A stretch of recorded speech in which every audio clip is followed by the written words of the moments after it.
بسم الله الرحمن الرحيم. اللهم صل وسلم وبارك على نبينا محمد، صلاة تحل بها العقد وتقضى بها الحوائج. السلام عليكم ورحمة الله وبركاته. ازيكم حبايب قلبي، عاملين ايه؟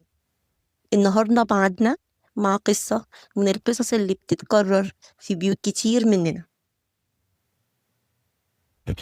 في حاجات بتوجع لما بنفتكرها، بس وجعها الحقيقي بيجي لما نعرف اننا احنا اللي عملناها بايدينا. أنا وعمري ما كنت أتخيل إني في يوم هقول الجملة دي بصوت عالي. أنا جرحت ابني وأنا فاكرة إني بربيه صح.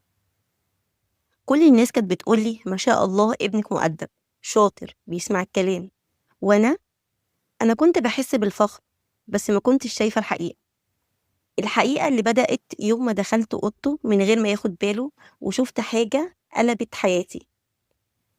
كان قاعد على المكتب ظهره ليا وبيسمع موسيقى في السماعة، وأنا داخلة ناديه على الغدا لمحت حاجة على ورقة ملمية جنب رجله. رفعتها، ابتسمت في الأول كانت رسمة، بس من بعدها وشي اتجمد. كانت ورقة مرسوم فيها وش أم بيزعق وأب مكشر، وفي النص طفل صغير عامل نفسه مبتسم بس عينيه بتبكي. الكلمة اللي كانت مكتوبة تحت الرسمة كانت: أنا كويس من بره بس جوه أنا مكسور. في اللحظة دي حسيت إني تايهة. هو ده ابني؟ هو ده ابني اللي طول عمره بيضحك، اللي بيقول حاضر؟ ليه بيرسم الكلام ده وليه حاسس إنه مكسور؟ طب هو بيخاف مني ولا من أبوه؟ وإزاي ما خدتش بالي من ده قبل كده؟ أنا اسمي نادية، متجوزة من أكتر من 16 سنة. جوزي حسين راجل طيب بس تقيل في طباعه شوية، مش بيعرف يعبر عن مشاعره، ودايما بيقول إحنا ربونا بالعصاية وتعلمنا، محدش مات يعني. وأنا كنت متفقة معاه. أيوة، كنت فاكرة إني لما ربي ابني بالنظام والصرامة هيطلع راجل محترم مؤدب، ما يعرفش حاجة اسمها غلط. يعني إيه؟ يعني مفيش هزار وقت المذاكرة، مفيش تليفون بعد الساعة 9، مفيش خروجات إلا بإذن وبشروط، ولو اتأخر كلمتين تقيلين ويمكن علقة كمان. وكان دايما بيقولي حاضر يا ماما. ما كانش بيكلمني كتير بس كان دايما بيسمع الكلام. كنت فاكراه سعيد، لكن الحقيقة إنه كان ساكت. ساكت من كتر الخوف، ساكت عشان إحنا ما كناش بنديله فرصة يتكلم، ساكت لدرجة إنه صوته اتكتم جوه عقله وبقى يطلعه على الورق. ابني كريم عنده 15 سنة، متفوق دراسيا، زمايله بيحبوه، المدرسين بيشكروه، بس إحنا في البيت إحنا كنا شايفينه مشروع نجاح مش إنسان. كان بيمشي على ضوابط زي المكنة، بنحسب عليه النفس، كل حاجة لازم تكون زي ما احنا عايزين. ما سمعناهوش يوم قال هو عايز ايه. لو قال رأيه كنا بنقوله انت لسه صغير، اسمع الكلام، اسمع كلام الكبار، اسمع كلام الكبار. لو اعترض نقوله ما تردش على أمك. وكان كل مرة بيروح أوضته بعد الكلام ده ساكت وساكت وساكت. بعد ما قريت الورقة دي عقلي رجع لورا، بقى بيقلب في كل اللحظات اللي فاتت، اللحظات اللي كنت فاكرة إنها عادية، بس لما فكرت فيها دلوقتي لقيتها كانت كلها إشارات واضحة، بس أنا اللي طنشتها. فاكرة أول مرة لقيته قاعد ساكت وسط أهله ومش بيرد، قلت يمكن زهقان أو مش فايق. تاني مرة كان قافل عليه باب أوضته بيعيط ومش عايز يتكلم، قلت يا ربي العيال والمراهقة. مرة قال لي ماما أنا حاسس إني مخنوق، رديت عليه وأنا مشغولة في الغسيل: كلنا مخنوقين يا حبيبي، يلا قوم ذاكر. كان بيقعد على الأكل ياكل لقمتين ويقوم. سألته مالك؟ كان بيقولي مفيش، وكنت بصدقه، أو يمكن ما كنتش عايزة أتعب دماغي وأفتح مواضيع، بس هو ما كانش بخير. بقى يلبس سماعة في ودانه طول الوقت، مش عايز يسمعنا، مش بيتكلم في البيت. بس لقيت مذكرة فيها كلام كتير، كلام عن الألم والضعف والخذلان، ولقيت كلمة مكتوبة بخط كبير على أول صفحة فيها: أنا مش عارف أنا مين، بس أنا مش اللي هم فاكرينه. ابني ابني اللي أنا كنت فاكراه مبسوط كان تايه بين شخصيته اللي هو عايز يكونها وشخصية إحنا فرضناها عليه. وأنا كنت ماشية ورا النتيجة، الدرجات، السلوك، الأدب، ومش شايفة المضمون، المشاعر، التقبل، التواصل. الورقة اللي لقيتها جنب رجله ما كانتش الوحيدة. لما خرج من أوضته كنت متلخبطة، قلبي بيرفرف. مشيت ناحية سريره، فتحت الدرج، لقيت كشكول صغير مغلف بكرتونة سودا ومربوط بشريطة حمراء، زي اللي بيكتب فيها البنات أسرارهم. أول صفحة كانت فاضية، تاني صفحة كانت فيها جملة واحدة بس: أنا بكره صوتك وانتي بتزعقي، نفسي يوم تبصيلي وتحضنيني من غير ما تقوليلي قوم ذاكر. اتنفست بالعافية، قلبي كان بيتكسر جوايا. ابني اللي كنت فاكرة إن بينا علاقة قوية بيكتب لي مشاعره على الورق، مش قادر يقول ليها وش الوش. فتحت باقي الصفحات، كل صفحة كانت جرح، جرح هو حاسس بيه وإحنا ما كناش شايفينه. واحدة كتب فيها: ليه بابا عمره ما قال لي إنه فخور بيا؟ أنا بتفوق علشان أسمع الكلمة دي، مش عشان نفسي.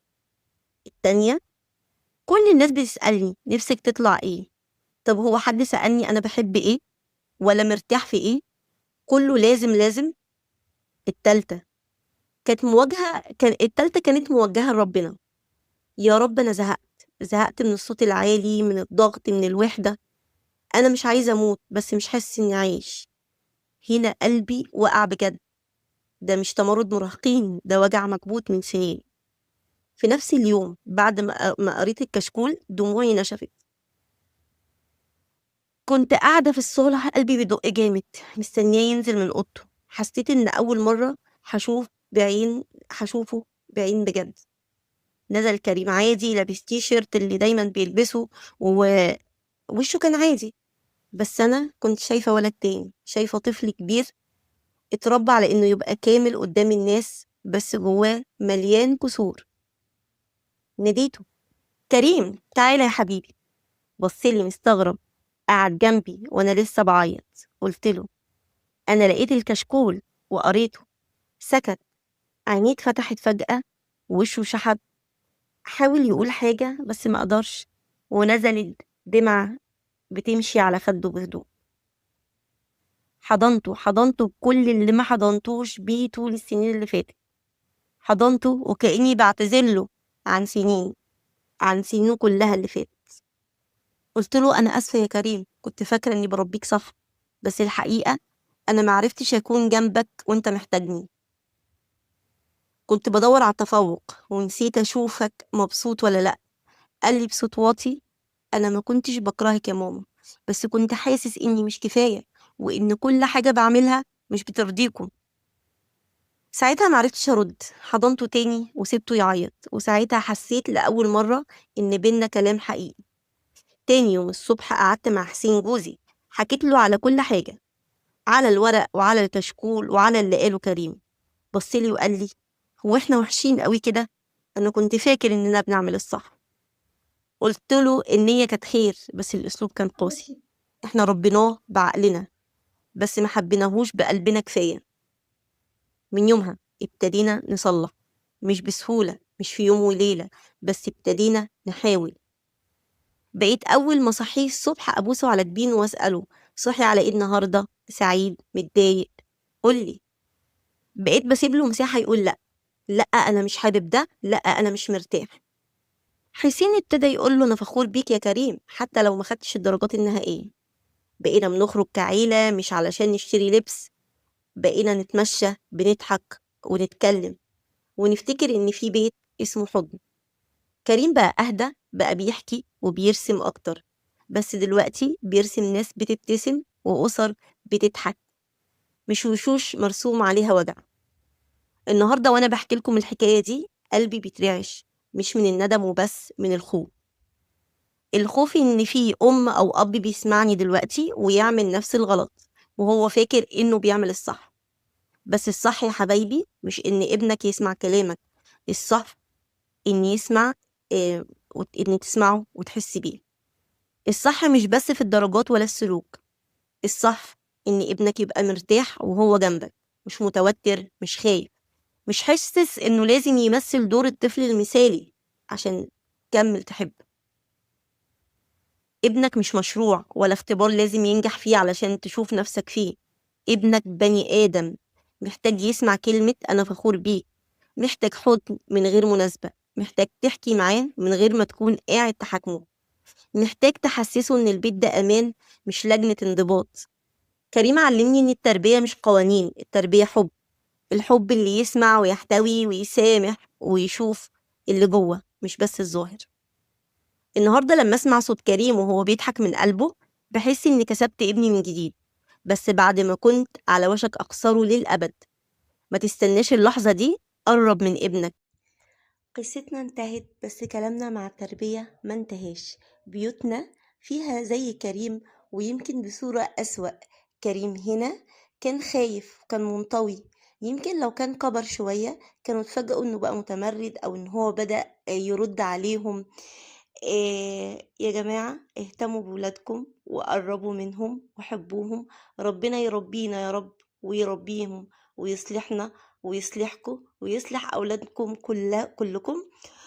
لو عجبكم الفيديو ما تبخلوش علينا باشتراك في القناة، كومنت جميل وإعجاب بالفيديو، واكتبوا لي رأيكم.